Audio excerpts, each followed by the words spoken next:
Okay, good morning, everyone. Morning. Hello. Let's wait.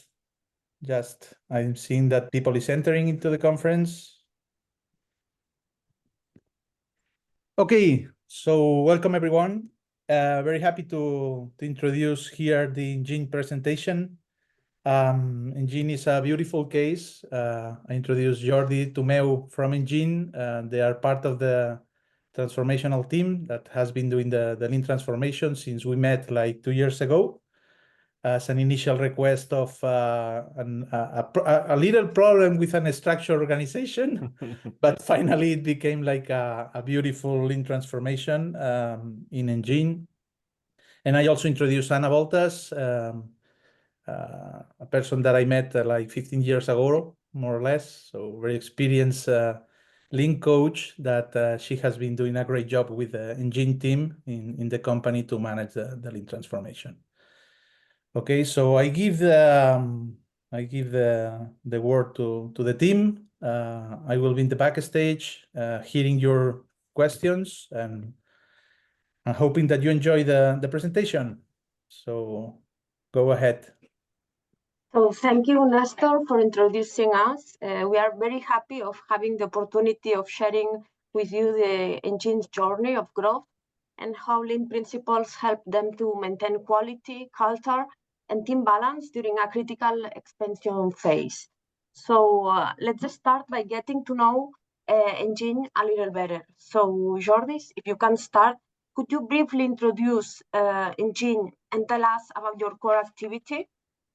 Okay. Can you see the slide? Yes. Okay. So NGNY is a family company founded 20 years ago in 2005 by Josep Viladomat and his son and daughter, Joan and Maite. Currently, we have about 50 people in the company, and we are located in the in the urban zone of Barcelona, where we have the offices and all the production facilities. The company is dedicated to providing solutions in the field of clinical laboratory automation, particularly in the pre and post-analytical areas, managing human samples within the laboratory. The company covers the entire product value chain from design, manufacturing, sales, and technical service.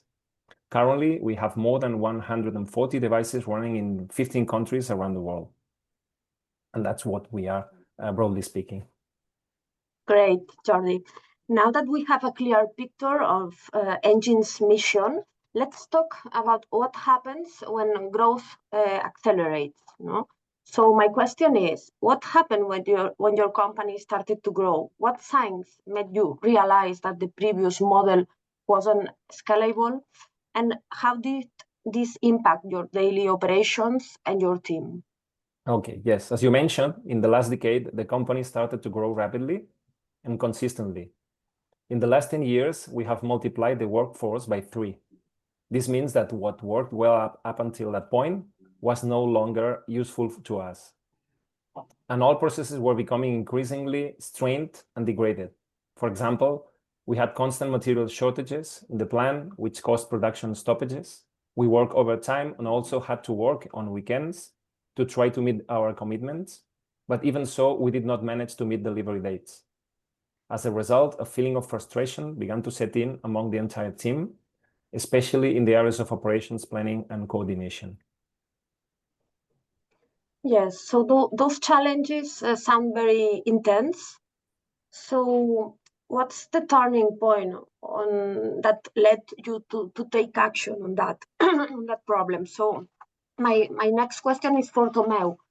How did the decision to seek external support and collaborate with Lean Management Institute come about? And once this decision was made, how did you structure all this action plan? What were the main initiatives that you launched? Well, the trigger came when our operation managers left NGNY at the beginning of 2023. And initially, our focus was quite simple. Just let's try to replace this role. after months of denying candidates because our feeling was they were not fitting so well to our situation, we realized quite fast that we just didn't need a new person. We need to rethink the structure and the operation. We were a really small company. We had always been used to solving problems collectively and with everyone helping wherever needed. I call this mode a hero mode. Everyone, everywhere, just helping in a hero way. And for many years, it has worked for us. We love that's exciting this way to proceed. But no more. What we were doing first until that moment is not working anymore. We're not working anymore. So 6 months later, maybe around mid-2023, we decided to collaborate with Lean Institute. At the beginning was just help us to define the role, and quite fast it turns into let's analyze our operations.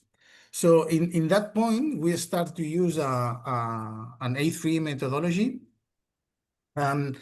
Popping up with every people with different areas, popping up all the problems. And when we have a messy overview of all little things, we make the exercise or the effort to group all them and classifying all them. And that exercise, it was not easy. Now it's easy to say that we performed that. In that moment was quite struggling, but it allowed us to break down all the situation into a smaller manageable projects, each focused on a specific problem or improvement area. Once we had all the projects in the board, we made the exercise to prioritize them based on our impact or urgency. For us, it was a big cultural shift because we moved from improvisation to a shared accountability. We moved from the hero or reactive mode to a systematic and data-driven way of work. These A3 projects were reviewed weekly, and we perform a month meeting just for to review what's done and which was the overall progress of all them. A good point of this action was to it drive us or it lead us to create a common language between different areas, because each area is focused on its own problems, but we're not focused on what problem is giving to the others. This overview helped a lot to us to define a common technicisms that will drive us to solve all the problems. Among others, the big 6 project that we performed, as what you are seeing now in the screen, stock reliability, procurement, standards, production planning, spare parts, and product change requests. Now, Jordi will start to give you some more detail on the first one, standards, stock reliability. Okay. As Tomeu said, the first problem we addressed with the A3 methodology was stock reliability. The main issue that we had to address was that the information in the ERP software did not match warehouse reality. Unreliable information made us purchase incorrectly and caused frequent stock shortages in the production plant. We approached the project in 3 phases: recover, stabilize, and optimize. To recover the accuracy of the ERP information, by the end of 2023, we conducted a complete inventory of the entire warehouse. Once the inventory was completed, we found that only 40% of the references had ERP information that matched reality. Okay, so once we had recovered the truth of what was in the warehouse, we started the stabilize phase to prevent the system from degrading again. We analyzed the process of preparing materials for manufacturing orders and realized that the process was entirely manual and highly susceptible to human error. As you can see here, As you can see here, the bills of materials were printed using a complicated process, and the preparation of materials was tracked by marking the completed lines with a marker pen. You can see here on the left. Since all the status information was only on paper, we had no visibility of what had been done and what had not. We decided to digitalize the picking process to facilitate the warehouse worker's job and avoid counting errors. The cheapest and fastest way to do it was with a spreadsheet, as you can see in the right. with the right design, right usability, and connected to the ERP master data, we built a prototype that quickly evolved to the present version after using it several times. There was a separate spreadsheet for each ordered device containing the whole bill of materials of a specific device configuration. As you can see in the slide, in these spreadsheets, there's information about the picking list status, the warehouse locations, units to pick, and available stock, which is very useful for the warehouse staff and for monitoring the picking status in real time and remotely if needed. We also forced the deduction of main stock when materials left the warehouse to avoid uncontrolled work in progress stocks in the plant. And we also restricted access to the warehouse so that no one could take materials without the supervision of the warehouse staff. With all these changes, we managed to stabilize inventory from 40%, you can see here, to 85% over the last 2 years.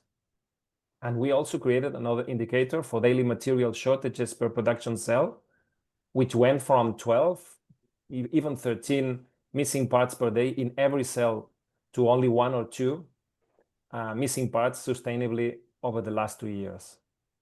So finally, we tackled the third phase, the optimization. We reviewed all the SKUs and we removed all the obsolete references from the warehouse. On another hand, we relocated active references by sub-assemblies to minimize the route when preparing materials. And we also redesigned the warehouse layout to simplify material flows and make it more visual. Now Tomei will explain the next project, operational standards. Thank you, Jordi. One of the most impactful outcomes that we performed were the plant standards. We start to deploy them in 2 ways. Just plant as a synonym of cell, production cell standards, and assembly standards.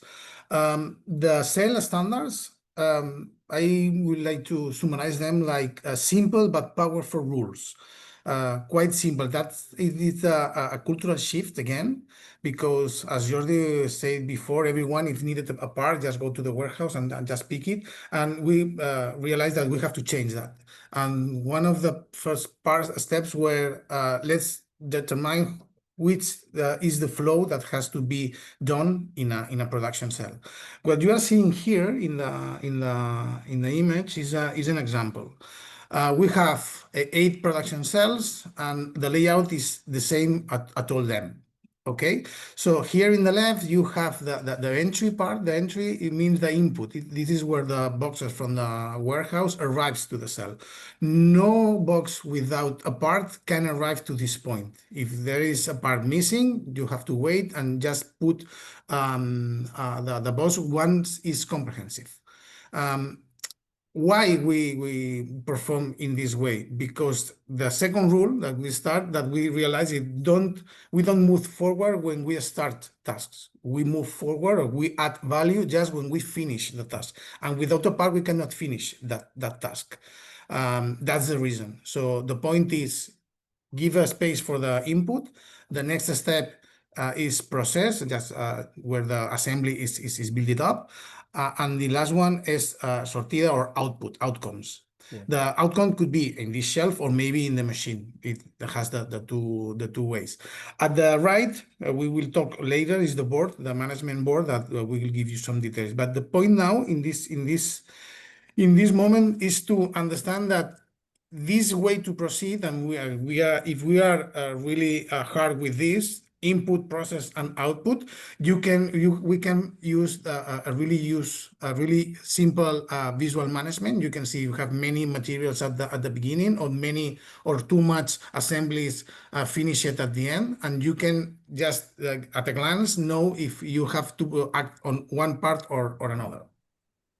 That's the flow that now we are performing. Another powerful rule is that the standards must be met or modified. Ignore them are not an option. Okay, so if you are not able to meet a standard, you have to give feedback to improve it. You have to advise anyone, because you cannot apply that standard. That's the first part, the cell standards. The second way is the assembly standards or the PMC. Passa la següent, Jordi. And this is, we have to split a product or our products into boxes, into assemblies that has to cover all the possible configurations.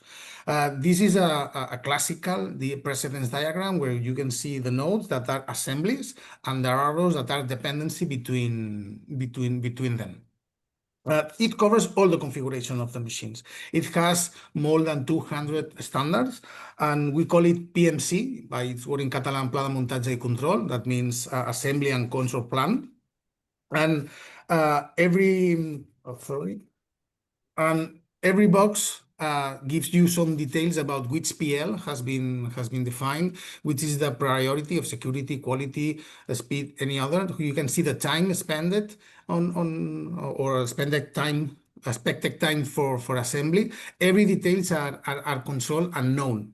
If it is not the best option, are good enough to start improving. That's another learned option that we have. The next point, every box has an instructions, assembly instructions, where all the inputs of that box are detailed, which are the parts, which are the tools, which are the quality checks, which is the process that you have to do this before or later that this step. Everything is proposed and established, and all these actions drive us to reduce a lot the variability and the traceability. That's a kind of standardization, and every operator has to achieve the same result, the same quality level. And for achieve that, we have to start to do regular trainings to polish the last details of interpretation of this information. Once we have the product splitted, the instructions for every box for assembly, we have to collect all the data, and we have to move to a digital tracking board where every box or every node that we were seeing at the PMC has a correspondence in this board with each line. Each line means an assembly step or assembly box that we are seeing before.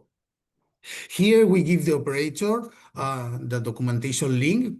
In this way, we can control all the versions, if something is new or not, the time that they used for assembly that part, or any other issue that he can comment they can comment any aspect of this performing. And this is a particularization of the PMC. This machine has a configuration, and some tasks are performed and some not. All this approach allows us to capture the key performance data, operator, dates, spend, work, everything.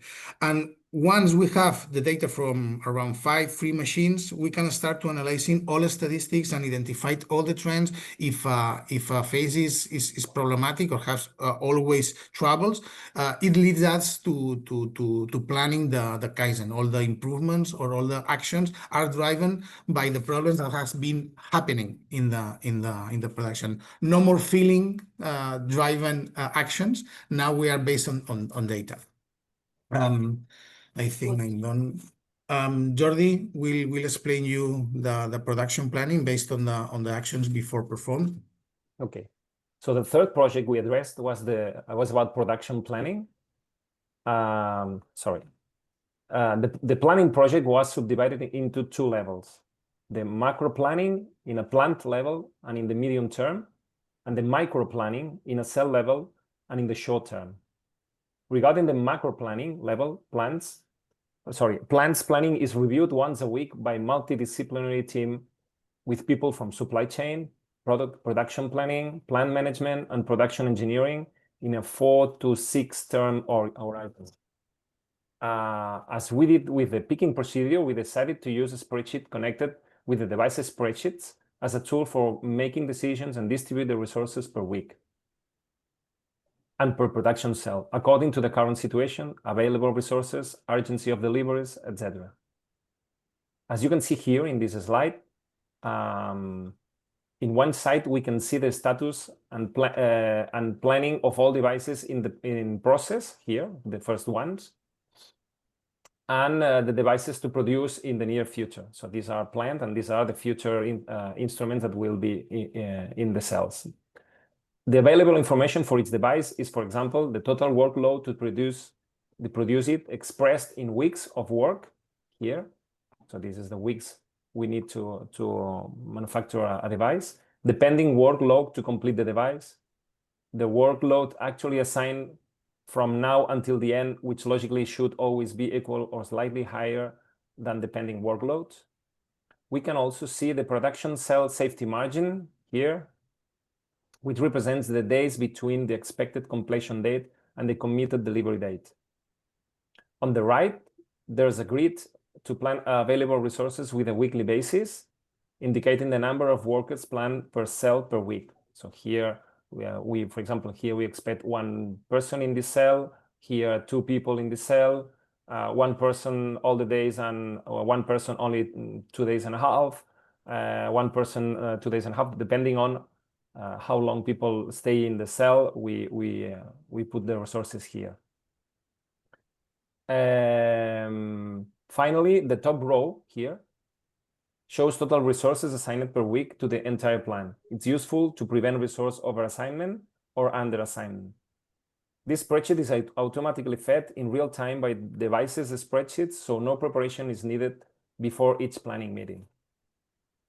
At the same time, this spreadsheet fits the plan dashboard. So the plan dashboard consists of a group of burn-down type charts, similar to what is used in agile software methodologies, 1 for each production cell in the plan. In this case, in one side, we can graphically see the status of all cells, which ones are at risk, and which ones have security margin to fulfill the commitments. These charts show basic but very useful information of each cell, such as the device being produced, the committed delivery date, the present cells margin here, for example, and more. For example, the vertical axis here, these numbers, shows the future manufacturing forecast based on weekly resources assigned. The vertical axis shows the total hours needed to manufacture the complete device. The horizontal axis shows working days here, exactly. The dashed curve here shows future manufacturing forecast based on weekly resources assigned in the previous spreadsheet. The slope of these curves represent the expected manufacturing velocity of each cell. If we have more people, the slope is higher. If we have less resources, the slope is small. The green dotted curve here, this one, shows the assembly phases actually completed. This way we can see if the device is at the beginning of the assembly, for example, like this, or it's close to the end, like this, for example. We also graphically show the current date here. This is the current date, delivery date here at the end, and the safety zones that fit the delivery risk traffic light.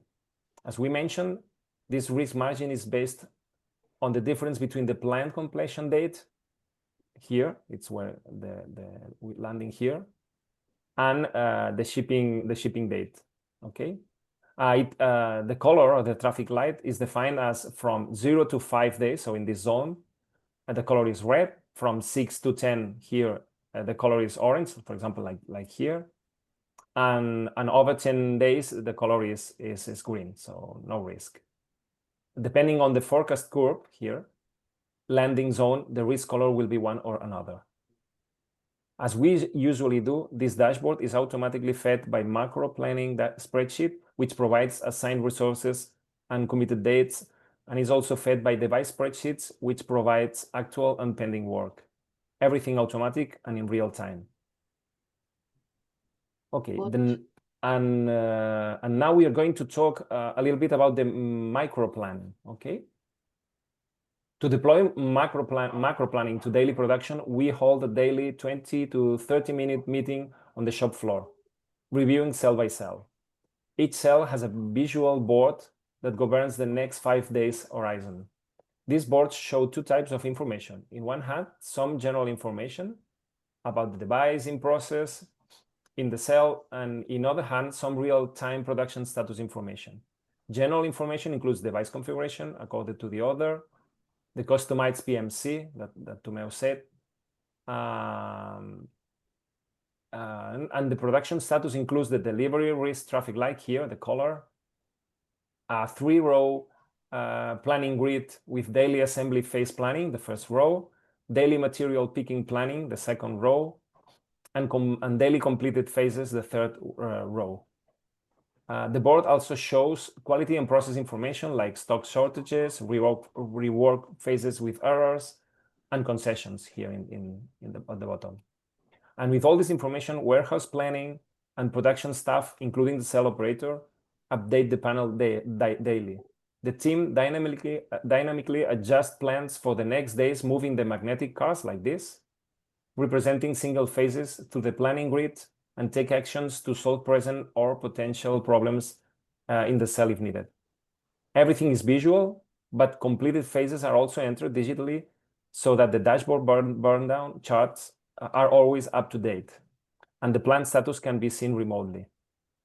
Well, and these are the most important improvements we wanted to discuss today with you.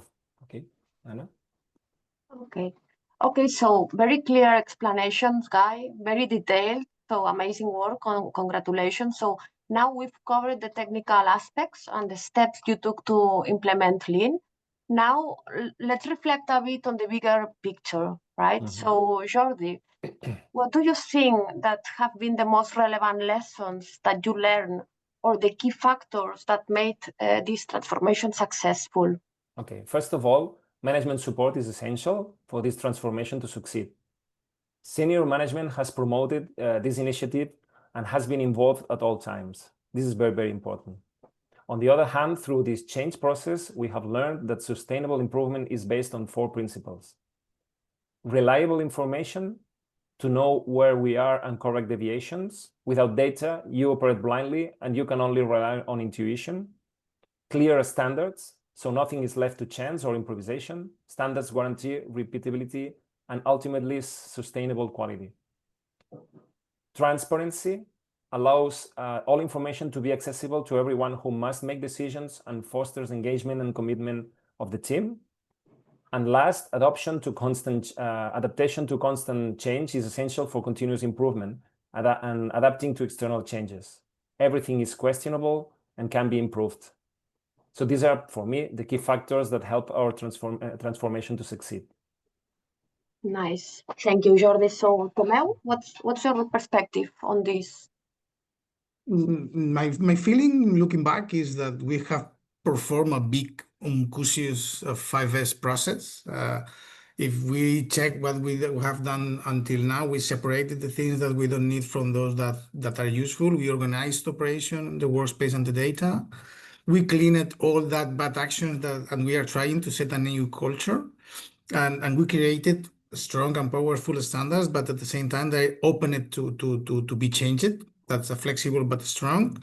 And now we are tracking all these adherence to this work. So in fact, if we take a 5S manual, we have passed through all them. That's nice. That's nice. Yeah. And my last reflection is that we have a new and renewed sense of control of all that is happening.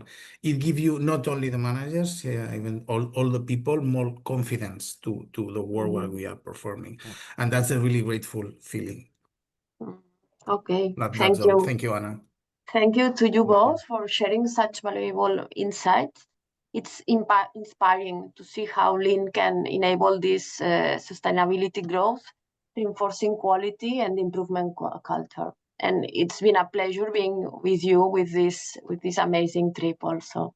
So nice. Okay, thank you. It's Anna. the mutual Always a feeling, pleasure. Anna. Thank you. Thank you. It is. Love the presentation. Love you as well. Very good. I think was clear the reflections that you did at the end as well. The sun is coming. I put my hat, my cap as engine lover, right? That is An engineer. exactly. I'm an engineer. So very good. I think that it was a good example of let me say a very scalable thing. I think that now you are in a shape to be scalable as much as you want or the market wants, let me say. but we have been enjoying a lot this transformation. Just for the audience information, this example, this beautiful example, is also published in Planet Lean. So Roberto Priolo were in NGNY some months ago, and we did a beautiful article as well on the experience that they have exposed. So thank you so much to the whole team, and keep pushing. That's the way. So thank you so much. Thank you, Nestor. Thank you, Nestor. Bye-bye. Bye. Thank you. Bye-bye. Nice to be here.